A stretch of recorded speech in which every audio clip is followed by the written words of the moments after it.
महर्षि सांदीपनी आश्रम शिप्रा नदी के गंगा घाट पर स्थित है। महाकालेश्वर मंदिर से इसकी दूरी 7 किलोमीटर है।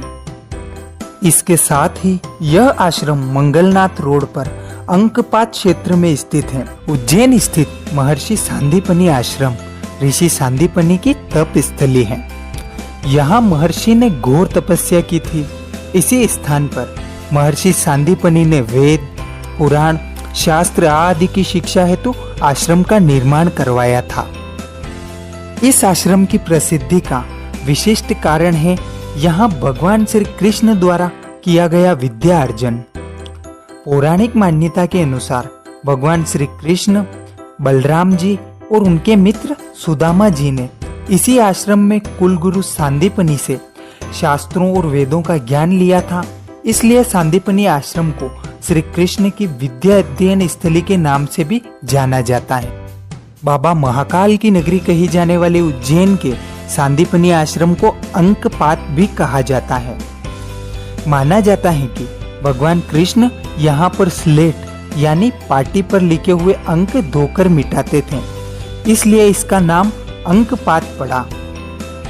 गोमती कुंड यहाँ की एक लोकप्रिय जगह है। यहाँ पर 1 से 100 अंकों को एक पत्थर पर गुरु सांदीपनी द्वारा ही अंकित किया गया था। यह मंदिर अति प्राचीन सोमेश्वर महादेव के नाम से प्रसिद्ध है, जो लगभग 6000 वर्ष पुराना है। ऐसा माना जाता है कि गुरु सांदीपनी यहीं बैठकर तपस्या किया करते थे। यहाँ एक शिवलिंग स्थापित है, जो गुरु ने अपने तपोबल से बिल्व पत्र द्वारा उत्पन्न किया था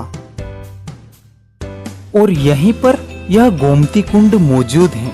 ऐसा माना जाता है कि इस कुंड के जरिए श्री कृष्ण अपने गुरु के लिए गोमती नदी को यहाँ लेकर आए थे, इसलिए इसे गोमती कुंड कहा जाता है।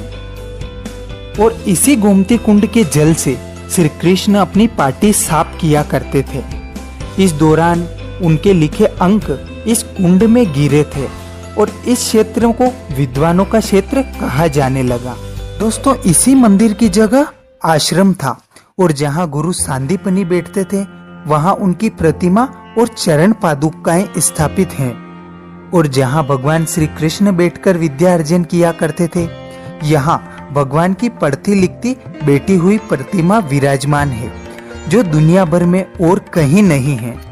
दोस्तों, ये जो आप मंदिर देख रहे हो, यह श्री कुंडेश्वर महादेव के नाम से प्रसिद्ध है, जो कि 84 महादेव में से एक हैं। ऐसा माना जाता है कि यह पूरी पृथ्वी पर एकमात्र ऐसा शिवलिंग है जिसमें शिव जी का वाहन नंदी खड़ा हुआ है। मान्यता अनुसार जब श्री कृष्ण आश्रम में आए थे तो उज्जैन यानी अवंतिका के राजा महाकाल कार्तिक मास की बैकुंठ चतुर्दशी के दिन उनसे मिलने पधारे थे। तब से गुरु के सम्मान में नंदी जी खड़े हुए थे।